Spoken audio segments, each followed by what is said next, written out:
Welcome back to The Great Detour. So many of us live with anxiety, in big ways, quiet ways, sometimes in ways that nobody else can see. I've experienced it myself personally throughout my life, and I know so many of you have too. And today's conversation really sits inside that reality. I'm sitting down with Sarah Michelle Boes. Sarah built a multi-million-dollar study prep company for nurse practitioners, all because she didn't see the tools she needed for her own test anxiety. So she created them for others. And then right after selling that business, while 8.5 months pregnant, she learned that her daughter, Meadow, would be born with a complex heart condition. And then not long after that, she received her own OCD diagnosis, which explains a lot of the anxiety she had been feeling her whole life. So Sarah's entry into motherhood was hospitals, high stakes, and trying to find steadiness inside circumstances that were anything but steady. We talk about a lot in this episode, but we discuss what anxiety has actually felt like for her, and I think a lot of you might relate. We also talk about what OCD really is, beyond how the term gets casually thrown around and confused with being neat and orderly. And then we also talk about how self-compassion became something she had to learn and practice over time. It didn't come naturally, and she didn't really like it at first, but it did change a lot for her. Something I really admire about Sarah is how she's turned what she's lived into something that supports others. In the business she built to help people move through test anxiety, and now in her own advocacy work for families navigating heart conditions. She's truly turned her pain into purpose in such a powerful way. And as always, if you're enjoying the show, it would mean so much to me if you hit subscribe, left a rating or review, or shared The Great Detour with somebody who'd love these conversations too. It really does help the show have a greater impact. Now, here's my conversation with Sarah. Welcome to The Great Detour. I'm Jess, your host. In this podcast, we talk about life's unplanned paths, those experiences that challenge and transform us in ways we never expected. Through honest conversations, my guests and I share inspiring stories and practical advice to help you navigate your own journey.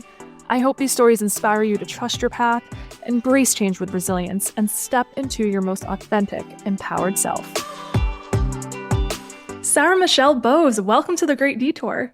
Thank you so much for having me. I'm so happy to have you today.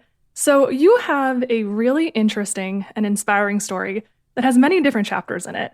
And the two biggest chapters are, one, you built and sold a multi-million-dollar empire that stems from your struggle with anxiety, which I think is wild. And then two, you navigated new motherhood with a daughter who has a serious heart defect while simultaneously being diagnosed with OCD. So there is a lot to unpack there, and I want to get into all of that in this episode. But before we do, as I was prepping for this episode and doing my research, I discovered that you are really into astrology, which I did not know, and I think that is so fun. So could you tell me a little bit about how you got into that, and what is your sign? Oh my goodness. So it was actually, I think it was a year ago this week. Very incredible timing. And my accountant, who was my fractional CFO actually in my business until I sold it, she continued on as my personal accountant. So we had kind of this long-standing relationship a little bit. And I was telling her, I was like, hey, I'm thinking about leaving my company, which was a huge ordeal for me. And like, I'm kind of doing XYZ and I just have so much going on. And she was like, what's your birth time? What's going on? And I was like, what do you mean, what's my birth time? Like, you should have all of my information, right? You're my accountant.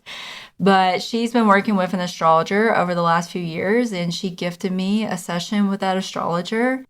And the things she knew about my life was just incredible to know nothing about me, right? Mm-hmm. Because at that point, no one knew other than my accountant and my husband I was even thinking about leaving. And she knew that from looking at my chart. And so I am a Virgo sun, which is very fitting for me in like the teaching, healing kind of profession that I was in. I'm also a Sagittarius rising. And actually, once you like get into astrology, you realize like the rising is a big deal. So if you don't know your rising sign, you should definitely look it up.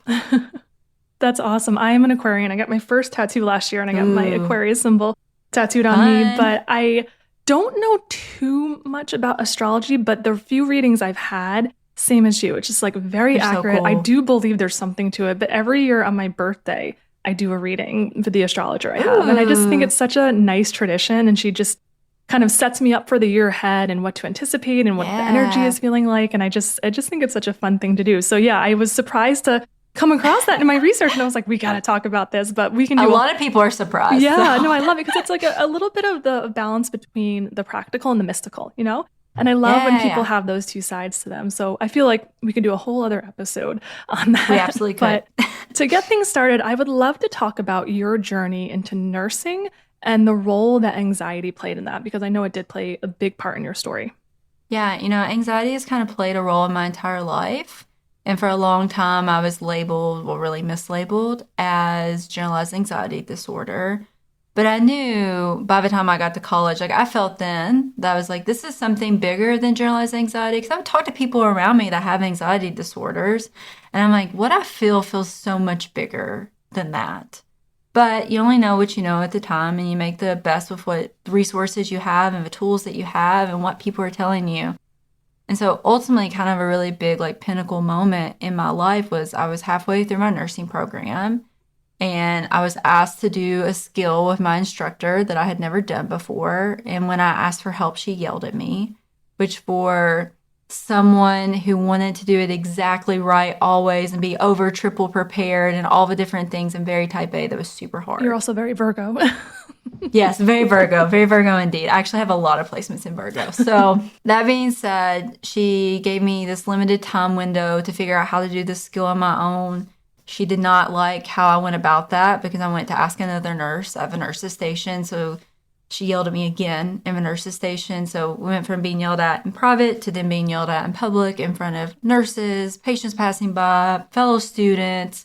And I just ultimately ended up having a panic attack. And it was the first public panic attack of my life, so it was super embarrassing and demeaning.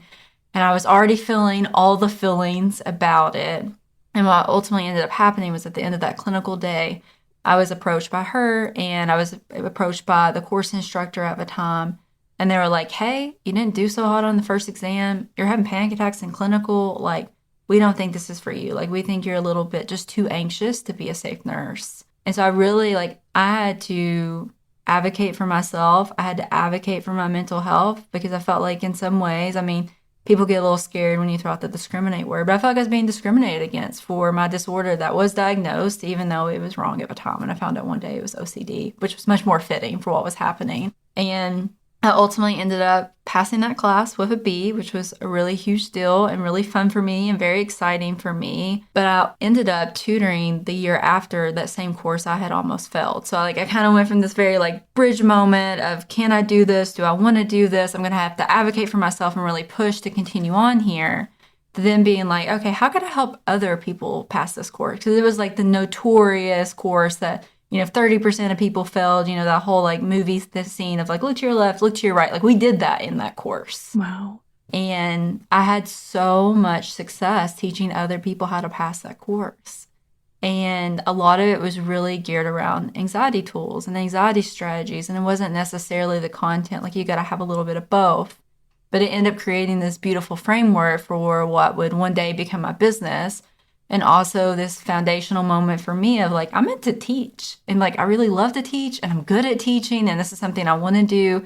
So, I had only been a nurse for 6 months when I went back to school the first time to get my master's in nursing education with the idea that, okay, I'm 21 right now. I know no one's going to hire me as a teacher, but one day I get some more experience. I do want to teach. Yeah, and nursing school is not for the faint of heart, by the way. I know It's a somebody who's in it beast. right now, and I didn't realize how intense it is and how It's high anxiety-inducing stakes. it is. Yes, it is a constant weed you out process. And what I can appreciate from a new lens and perspective now as an educator is everything in a nursing program is based around a first time pass rate. So first time passing that board exam at the end. And so it's much easier to weed you out than worry about you affecting that first time pass rate and their possible accreditation one day. So that sounds incredibly challenging. And then what you went through was also really demoralizing to be scolded publicly like that. And I feel like most people would have just been like, all right, man, this isn't for me. I'm just calling it. But you didn't. You pushed through. And why do you think that is? I think it was twofold. I think from just a very realistic view of the situation, I was paying for my school and I was halfway through a program that would apply to nothing else. So if I was starting over, I was starting over from scratch. And that was a really big pressure point for me. But I think outside of that, I called my parents, I called my friends. My parents were literally just like, whatever you want to do. And I was like, okay, all right. Well, I was like hoping for like Not helpful. guidance, perspective, and they're like, you do you, babe. Okay, so I was a student center manager at the time. One of their student managers, they do this really cool program there. And my supervisor really worked with me to look at the different paths. He's like, okay, if you went into higher education, it would look like this. If you got a master's over here and did something else, etc. But when we kind of walked down each of those paths together, I was like, there's almost no point to not try. Like, I mean, the worst case scenario is I fail this semester and I have to pivot at the end. But at this point, I'm already halfway through. So let's just see if I can pull it together. Because that first exam that I hadn't done well on, I got a 74, which to anyone in the outside world, like, 74, not that bad. In nursing school, a 74 is failing, but a 76 is passing. So I was like right on the border, and I was like, you know what? Let me just see if I can figure it out, and hopefully I can, because it's going to be a big, expensive decision for me personally if I do not.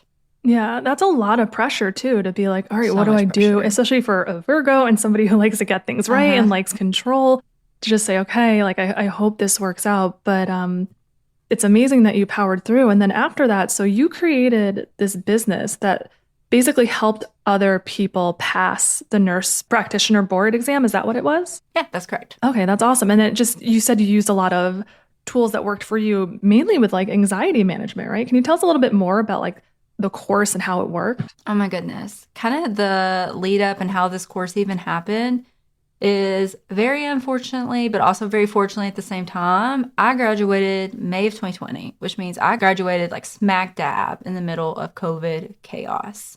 And so I experienced that COVID chaos in two forms. One, my exam kept getting delayed, and you would never know. Like, you would literally show up to a testing center and you'd be fully prepared to test, and the door would be closed. Like, you wouldn't get any kind of like heads up or forewarning, like, hey, you're not even going to test today. And then I think the other added layer of COVID chaos was being my type A self and planning ahead and doing all the things, I had a job lined up. And they had called me in early May, even before my graduation, to say, hey, like, we're going to be delaying this job. And we think we'll be able to get you to start by the end of the year. But with COVID going on and everything, like, everything is just too uncertain right now to bring in a brand new provider. And so I kind of, in preparing for my exam, it felt like my anxiety just like overtook my life, because I would prepare and prepare and prepare to take it, and then I wouldn't actually get to take it. And the high stakesness of, if I fail, it might take me months to get this rescheduled, and kind of that lingering gap time. But also, if I fail, then I've wasted all of this time and all of this money in school. Like, the pressure of that was just like growing and growing. And to the point that I literally ended up, broke a tooth. I ended up having to get a dental implant, all this crazy stuff. And I tell you that because it sounds like a tangent. But when I started my review courses, I actually told my husband, I'm like, if we make $500 from these review courses, like, that's $500 towards that dental implant, because we've already have other debts. Yeah. We got student loan debt and all this other debt. Like, $500 would be a win, because it was about a $7,000 dental implant, which was huge for us. They're not at the cheap. time. They are not cheap. But when I finally got to take the exam, I was so frustrated, but I had prepared so much because it was so easy. It was so much easier than my nursing exam. I had over-prepared in every way possible, partially because I had so much extra time that I wasn't anticipating. And I thought to myself, like, I was sitting in the parking lot, I was waiting for my friend to come out from taking the exam as well. And I was like, I didn't even need the content. Like, I was prepared by my school. What I really needed was the confidence in myself that I could pass the exam. And, a lot of what made the exam feel easy to me were just test taking strategies. Like, if two answers are opposites, it's probably one of those answers. And if you get flustered on a question, go find one that builds your confidence and come back. Like, those simple sorts of things. And during COVID, I had actually gotten a teaching job, which was really cool. And I was teaching online at the time. And I had really worked to be innovative and creative in my approach, because I was teaching clinicals online, which is a very like tactile in-person experience. So like, we were putting like catheters in water bottles and catheters in tissue boxes and all this crazy stuff to try to make this feel real. But in the process of doing that, I have really learned how to teach and teach well. And I was getting all these positive reviews. So it was kind of just this perfect storm of, why don't I make my own review course? And this is a very like old, archaic market where most of the people who do reviews have been nurse practitioners for decades. And they're doing these 2-day in-person reviews where by the time you sit through 2 10-hour days, especially on Zoom, because it was on Zoom at the time because it was COVID, I mean, that's just too much. Like you can't possibly continue taking things in. And so kind of having this more like bite-sized approach, having this anxiety approach, I can't like state enough how much it was truly an overnight success. Like my life completely and utterly changed overnight in just releasing this little 3-hour course into a Facebook group. Wow. Why do you think it resonated so much with others? I think that a big piece of it, there was a review of a time, and they don't say this anymore, which I appreciate, but there was literally a review of a time that I did. And when she started her first day of a 2 10-hour days, there was a slide up there, and it was like, if you fail, it's on you. Like test anxiety doesn't exist. And I felt so unseen. And I felt like I was the only person in the world who was going through this thing. And so for people to finally feel seen and also to feel like taken care of and nurtured and supported in a world of true uncertainty and chaos, like I think it just resonated immediately. Like it was also a perfect storm there too. Yeah, the perfect combination of timing and circumstances. And Timing. you really found like a need. There was a need for people to There's true need. have these tools to help them with this anxiety. Because, like we talked about before, it's like an anxiety ridden process. Everybody I know who's going through it or who has been through nursing school always talks about how incredibly stressful it is. So you really like tapped into a real need there. And I think that's absolutely incredible. So after you sold your business, what did life look like for you then? You know, it was a whirlwind of a business. You know, the very first day that I ever sold the courses, I made $1,000, which was so cool. And my dream then was make $1,000 a day. Like, I was like, oh my goodness, like this is crazy, right? And within 7 months, we had made $1 million. And so I was like, oh my God, I'm riding a rocket ship. Like, how long does this last? Does this end? And ultimately, by the time they were kind of getting into that $2-3 million range, I was like, okay, should we like look at selling? Like, is that what we do? Like, I had no concept because it was just growing so rapidly, so fast. And better than that $500 that you wanted. oh, it was way better than that. I paid off that dental implant real quick. Yeah. And my student loans. That was actually the first thing we did after I started the business, was pay off my student loans, which was such a relief and really cool. But at the 2-year mark, like literally almost exactly 2 years, so 2 years and 2 weeks, went on to sell that business into a bigger test prep business, which for me was really incredible and really cool because I really was becoming a bottleneck in a lot of ways with software specifically. Like we were outgrowing every platform we touched. And like my students needed more and I wanted to give them more. And I was trying to figure out apps and all these different things. And I was just way beyond my depth. And that was okay. And I sold and I did a thing. And immediately after selling, we were kind of in this in-between period because the part that we haven't really talked about yet is I actually sold when I was 8.5 months pregnant. And the very first day that I went to have a meeting with a broker about potentially selling was the day I found out I was pregnant. So we were like already on this path. So I like to like call out to people like I did not sell because I was pregnant. It's very like demeaning to me as an entrepreneur. But I was 8.5 months pregnant when we sold. I went to a work conference the week after to kind of introduce like, hey, we have been acquired. Hello, this is the new us. Very exciting. And then the week after that, I went to a routine OB appointment and I had actually switched to obese because I had had a lot of anxiety during my pregnancy, ironically enough. And I felt like my OB couldn't meet me where I was at. Like she wasn't the person I wanted in the room if something went wrong. So I switched OBs, very fortunately for me in my 3rd trimester because they ended up doing another anatomy scan.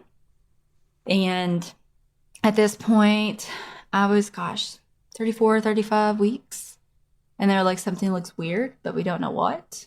Not what you want to hear. And then at 36 weeks, yeah. And it's like so hard to be like, we think it looks weird. I'm like, but is it weird? Like, what is this? Like, what do you mean you think it looks weird? But ultimately at 36 weeks, we found out my daughter Meadow was going to have something called tetralogy of Fallot with pulmonary atresia, which is a very fancy way of saying that she has a very severe subtype of 4 different heart defects that normally go together. And it's a really good thing that those 4 heart defects go together because they kind of almost like complement each other in a way to give those babies some circulation and some oxygen until someone with really cool hands and really cool tools can intervene on their behalf. And so I would literally, I say this all the time, but I mean it so genuinely. Like, I rode the highest high of my life selling my business. And then I simultaneously, 3 weeks later, rode the lowest low in my life, finding out Meadow was sick. Because, I mean, finding out that your baby's going to be sick in any way is horrific. But to find out, like, Meadow's going to have her first heart surgery in her first week of life. And Meadow's going to have another open heart surgery before she's a year old to even have a chance at a further life. That's just a lot to take in, and especially a lot to take in because I still had hopes and dreams at that point of being really involved in the business that acquired mine. And I really kind of had to go offline for a bit to be able to be with her and be present in the way that I wanted to be to get her healthy, to then even have like an opportunity to try to come back. Of course. What did you feel when you got that news? Like, what were all the emotions that were running through your head? It was pure and utter overwhelm. I've never felt so overwhelmed in my entire life. And I also think, and this is going to be a really weird statement, so just go on this path with me. I felt just a smidge of relief. And that sounds weird when you find out your baby has 4 heart defects. But my entire pregnancy, I've been told I was crazy. And like my anxiety was unfounded. And we had extra ultrasounds and all this stuff. And everybody's like, the baby is fine. You are fine. Like, can you please chill out? But you knew. You knew something. I knew. Yeah. Like, I felt it. So to finally be validated was horrible. But it was also this relief for myself in a way. Well, it felt like you could trust yourself. Yes, yeah, for sure. Did you experience any type of grief hearing that news that your daughter would never have a quote unquote normal life? Oh my goodness. I felt like really the grief was probably the unbearable part at first. But it was like this mix of like grief and uncertainty because they're like, she could live a normal life. Or there was an 80% chance at the time, and she ended up not having it, but there was an 80% chance that she was going to have a genetic syndrome as well. And that would have greatly impacted her life and her future. And so having that weighing on us and not being able to know until she was here was so hard. And really the grief of like, I thought I was going to bring a baby home and put them in a nursery and do all these things. And like just the little things that you envision that suddenly go away. And like, I think all the lights really just turned off. Like there was no light at the end of a tunnel. There was nothing else to be seen. I'm like, we just have to survive this moment. And if we can make it through this moment, I guess we'll figure out what comes next. Yeah. And when you're struggling with anxiety, I think a lot of anxiety is about the need for certainty and the need for control. Oh, yes. So how did having Meadow change your relationship with control? Everything was kind of out of my control, to be honest. I used to joke with people, and maybe I still do. I always said that breastfeeding was the hill that I was going to die on because it was the one thing I could control. And I wasn't even truly breastfeeding, like I was pumping, which I feel like pumping in some ways is worse. But I feel like that experience, especially because I felt like something was wrong and I didn't know it at the time because I didn't have the diagnosis yet. But I kept trying to prevent bad things from happening.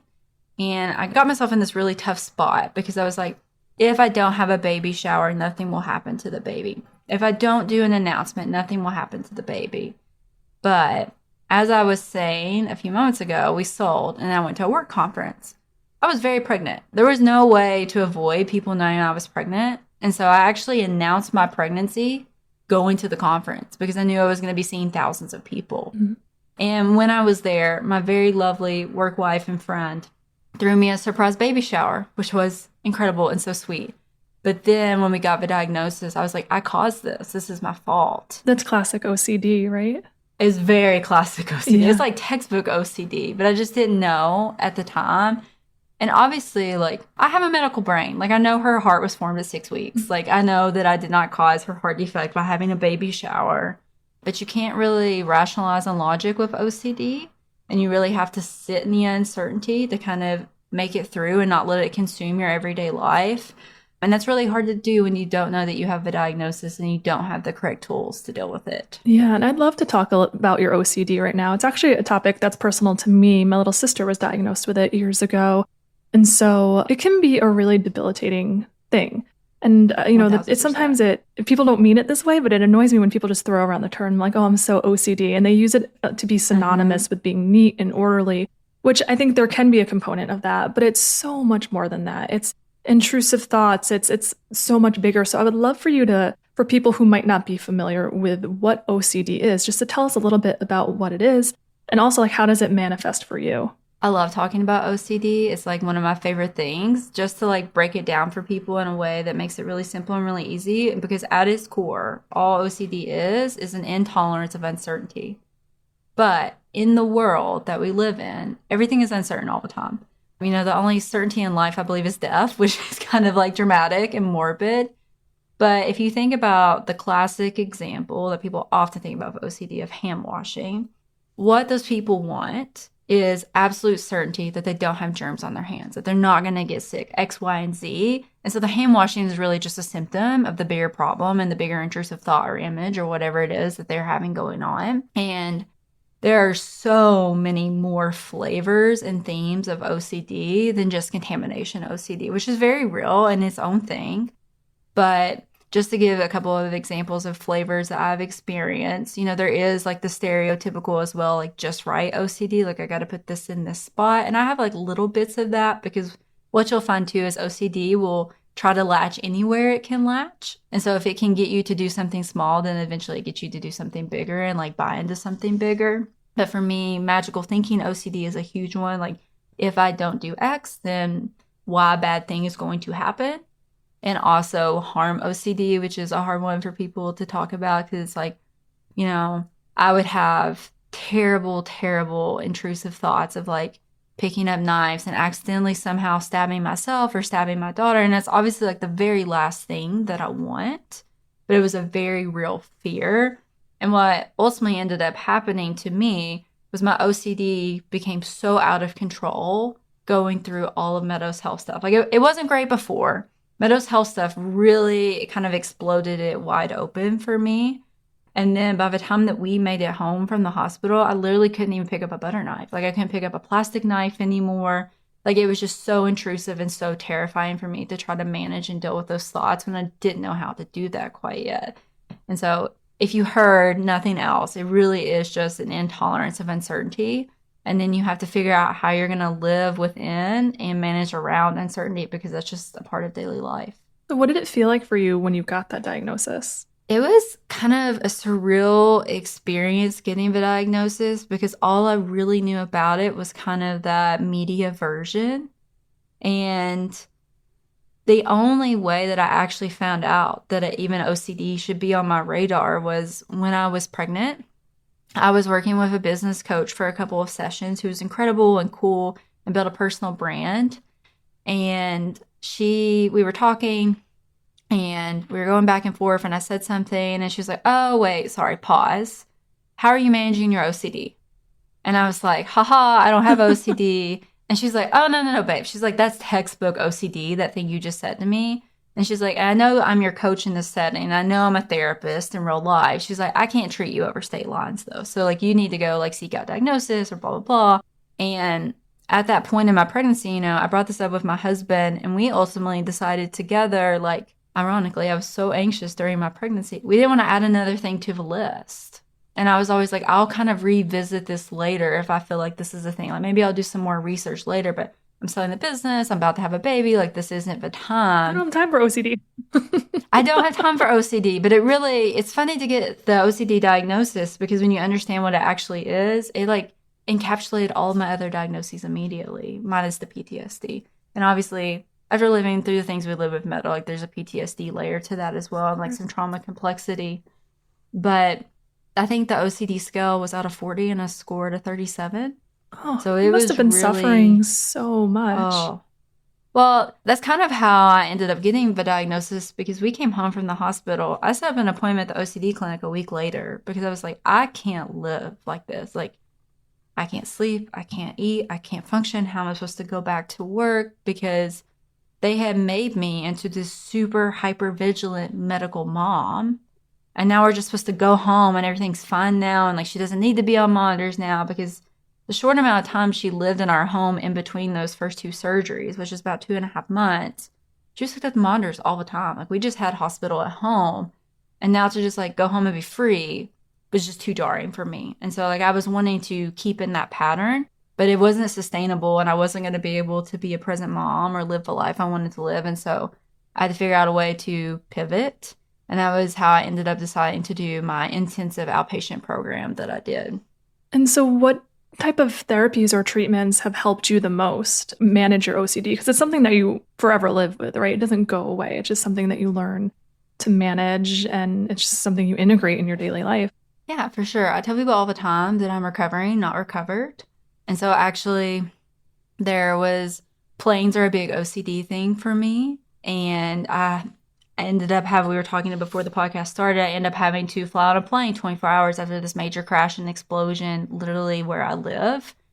And I kind of had to compromise for myself. I was like, I'm going to go on this plane. I know I'm probably going to do some compulsions, and I'm going to kind of like reactivate my OCD in some ways.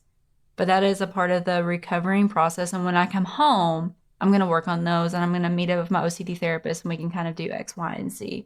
Because literally, like, the plane crash and explosion was 24 hours before I was supposed to fly out. So, yeah, I couldn't, like, get an appointment with my therapist, do all the things. So there's kind of this negotiation that goes on. And it's not a black and white thing. It's always a gray thing for me. But if you had asked me a couple of years ago when I first got the diagnosis, like, I thought everybody did exposure therapy. It's the gold standard of treatment. And so you quite literally expose yourself to all of your deepest, wildest, darkest, worst fears. And then you sit in the uncertainty. It's really hard. My sisters told me about it. It is, yeah, it's something else. Yeah, it is bananas. And to put it in perspective, and usually the example I give, because I feel like people get the deepness right away, is at the end of my intensive program. So this is kind of like the exposure we had worked up to. Me and my OCD therapist ended up making a tombstone for my daughter and putting the death date for the end of that year. I mean, that was in like March, April, somewhere in that time zone. So I had to sit in that uncertainty all year of like, how am I giving my daughter a death sentence, and like having to negotiate and work with my thoughts and work with her to like, you know, all of those things, right? So it is really intense and really scary to do, but it's also really liberating to do as well. Like once you can kind of get through the deep and the dark, and you can start to see the light at the end of a tunnel, and you get so much time back. Like I don't think it can be like stated enough either how much time I spent doing all these compulsions. And a lot of them were compulsions that you couldn't even see. They were mental compulsions. And so to get time back, but also get presence back and be able to like show up in the way that I wanted to show up. And I think really the biggest change in my life outside of those two things is I operate with so much less urgency now. And that's really cool for me. And urgency was a big driver of my business. So like in some ways it can be like a skill and a superpower. But my like life motto at the moment, and like my husband will literally roll his eyes if he listens to this, is your urgency is not my emergency. Because I say it all the time. But I'm like, truly, I'm like, your urgency is not my emergency, babe. And like, I understand where you're coming from, but I just feel like so much more at peace in my life and so much slower in my life, which at first was very intimidating because I'm like, who's left? And I'm very ambitious, and I built this business and did this thing. But I've also really enjoyed it. Now I've kind of settled into it too. Yeah. I love what you were talking about when you were on the plane and you realized like, okay, this is what it is. Like I can't talk to my therapist right now. I'm probably going to do some compulsions, but you treated yourself with such compassion, like in such humanity. Like there's nothing I can do at this moment. I'm just going to love myself through this. I'm just going to be gentle with myself. And then when I go home, I'm going to recalibrate. I'm going to get my head back on straight, and I'm going to get back on track. But for now, like I'm just going to treat myself with love and compassion. And I think that's such a beautiful thing, because when we're struggling, at least for myself, like I've learned that when I am struggling, I'm so quick to turn on myself, and I'm so quick to beat myself up. It's hard. And have that negative self-talk. So to catch yourself in those moments when you're like, okay, this is something I'm struggling with, and I'm going to meet myself with grace. I think that's like a really, really powerful act. It's so ironic that you pull out that point, because the OCD skill I hated the most and thought I would never use. They give you like this whole toolbox of stuff. Like you're doing exposures, and then you get this list of like 15 things that you can also do for yourself. And self-compassion was one of them. And it was so hard for me to give myself self-compassion. And I really had to work to get to a point where I use this skill regularly. And it's actually my favorite skill now. And often what I tell myself internally is like, oh, like I'm a really good person just going through a really hard time right now. And I actually told myself that a lot on the plan. I'm like, this is just really freaking hard to do for me right now. and that's okay. And just like you said, I can recalibrate later. But if my OCD therapist listened to this, she would be like cackling to herself because in the beginning I was like, self-compassion is not for me. Like, goodbye. And she's like, well, she's like, how about you buy this workbook? And she's like, how about we just try it on for size? Like, you can change your mind, all the things. But Yeah, I think especially for people and women who are really ambitious and go-getters, like it doesn't come easily. At least for me, a no. lot of my achieving in life, it came from a place of I don't know, not loving myself and not treating myself well. And it was like really pushing myself. So to adjust your mindset and come at yourself with this lens of like just a more loving and compassionate lens, it's a huge mindset shift. So if you're not used to it, it can take a minute. So I can understand what you're saying, that it wasn't your favorite and it just didn't come naturally to you in the beginning. No. But it just shows that you can adopt new behaviors and you can adopt a new mindset. You just have to keep trying it and keep practicing it. So I love that it wasn't your favorite and now you do it all the time. It's so great. Well, it's so fun as a parent too, to be able to offer my daughter compassion. And I think that actually made it easier for me to do it for myself. Yeah. How was navigating that first year of motherhood with such a tremendous diagnosis for your daughter, but also for yourself too? So both of those things were coexisting at the same time. It was a lot. To look back on that year, like big pieces of it feel like a blur because it genuinely was. Like, Meadow was born in August. We finally officially made out of the hospital in January the following year. And at that point, it was still a little bit intense in her follow-up. So we were following up every 3 months at that point. And I think maybe something I haven't spoken to yet, but really kind of like adds layers to the uncertainty story is the fact that Meadow's heart care is not done. And ultimately, every time she grows bigger, she has to have an open heart surgery again to replace a valve. And I hope one day that will not be the case. And I think we're really close to that. And I do a lot of advocacy work in the CHD, which is the congenital heart disease space, as a result of that dream and that hope. But we sit in uncertainty every day of when her next surgery is going to be. So it's not like when she's 5, like that's the day. It's like every time we go to another appointment, it could be like next week. And so that is a lot to sit with, not only for me, but also for my husband, who has his own complexities around like Meadow's diagnosis. And, it's just a really hard experience overall. But that first year, we got through her diagnosis. We got through my diagnosis. I did my 2-month intensive program just because I was like, I have to really, I don't want to say plow through this, but like, I've got to get over the hump of this because like, I just can't even show up at this moment. But once we got through both of those things, I felt like my life like restarted, and I got to really like redefine for myself, like, how do I want to show up as a mom, and like, what do I want our life to look like? Because we'd also just sold a business, and I feel like my brain hadn't even caught up to that yet. And I'm like, what does life look like? Like, do we travel? Like, do I want to work? Do I want to build something new in the future? I don't know. And so I finally got a little bit of flexibility to dream again, which was really fun too. It sounds like a whole identity shift in a way. Like, Oh, yes. you, as you knew it, was gone, and like you sold the business. Now you have a daughter and you have these new diagnoses to navigate. It's just like everything was new, but you approached it with such courage and such like a positive mindset. Where did that come from?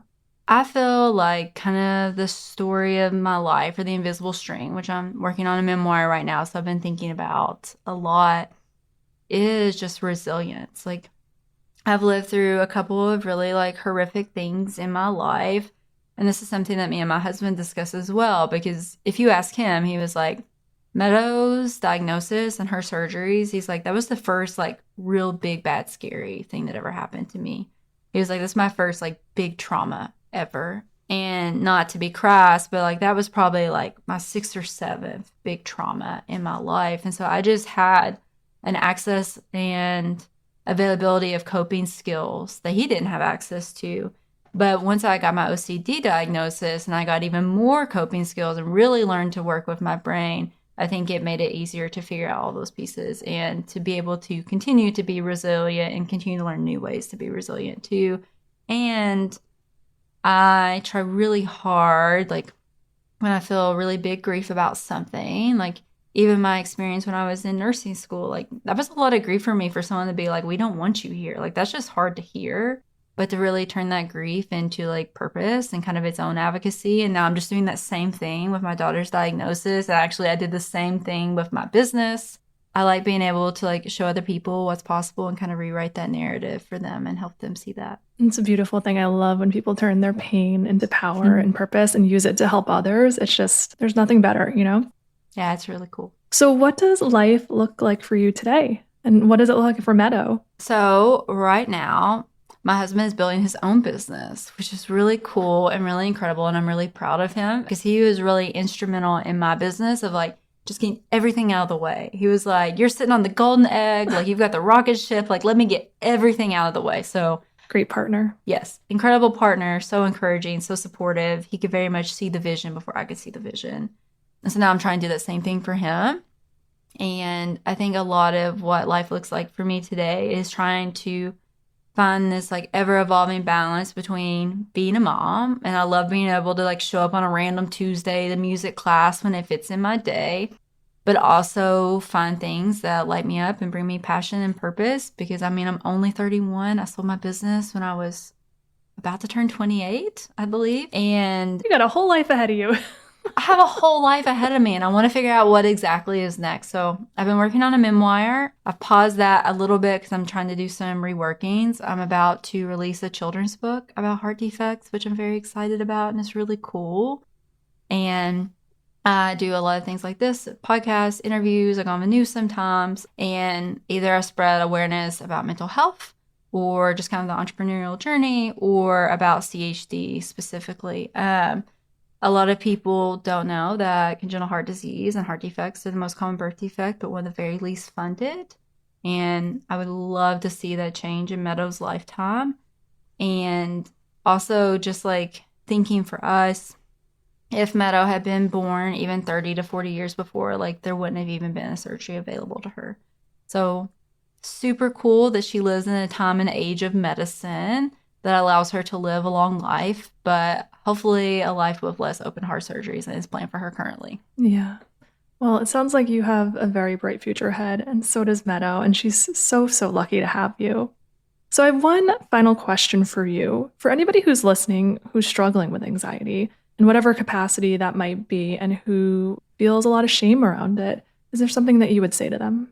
I think for me, I read this really incredible research study one time about how trauma is stored in the body. And I promise I'll bring this back around. But it's basically two different things. One, you don't have a narrative around what happened. So a lot of like childhood trauma, like you don't even have the mental capability to be like X, Y, and Z happened and form that narrative and that story. And the other thing is being able to express it. And so when you have those two combinations, then you end up having trauma that kind of lingers with you throughout your life. And what I have found for me in my own anxiety, and eventually what I found out was OCD, is being able to share my story and share my anxiety with others actually brings so much levity to it. Like when you're just sitting with it and you think it's just you all the time, it's so much darker and it's so much harder to manage. I kind of think about if anyone's seen Harry Potter and the Fantastic Beasts, like the Obscurial, and like literally like he just almost like explodes into this like black smoke. I think that's how it really feels though when you have this anxiety that you feel like no one else sees or hears.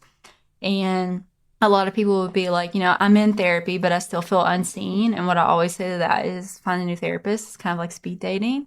And so find outlets and find ways and find resources that work for you best. I spent 18 years misdiagnosed. And of those 18 years, 16 of them I was in therapy with someone.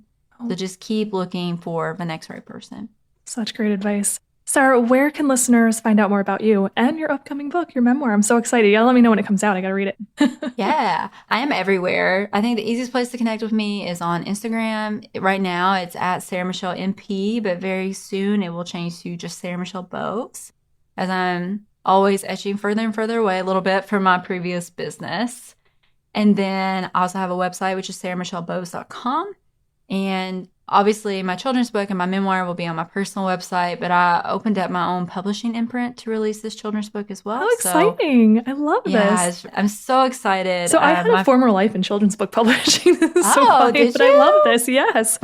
That's so cool. That's so cool. Well, I might have to ask you for some tips then. It's called The Little Clover Press. And it's going to be an imprint really focused around books about inclusivity and different differences. And, Meadow's book is the first part of that. And my children's book is Meadow and her four-leaf clover heart, because her heart defect is the same odds as finding a four-leaf clover. So we always tell her she's a very special heart. Oh my gosh, this is so beautiful. I'm getting all feels right now. This week somebody said to me, your message is in your mess. And it was just a reminder that our biggest struggles are often our greatest opportunities to help others who are in those same struggles. And you've really done that in the formation of your business and the advocacy work that you're doing for others who have heart conditions. And it's just a testament to how powerful it can be when you own your story. And you've really done that. So thank you so much for sharing your story with us. It's just such an inspiration. And I just wish you nothing but the best and continued success for you, your family, Meadow, all of it. Oh, thank you so much. It's so sweet of you. Oh, thank you. Thanks for listening to The Great Detour. If you're enjoying the show, I'd love if you could leave a rating or review wherever you listen to podcasts. It really does help the show have a greater impact. Also, don't forget to subscribe so you never miss an episode. Have your own detour story? You can share it with me by visiting thegreatdetour.com or The Great Detour on Instagram.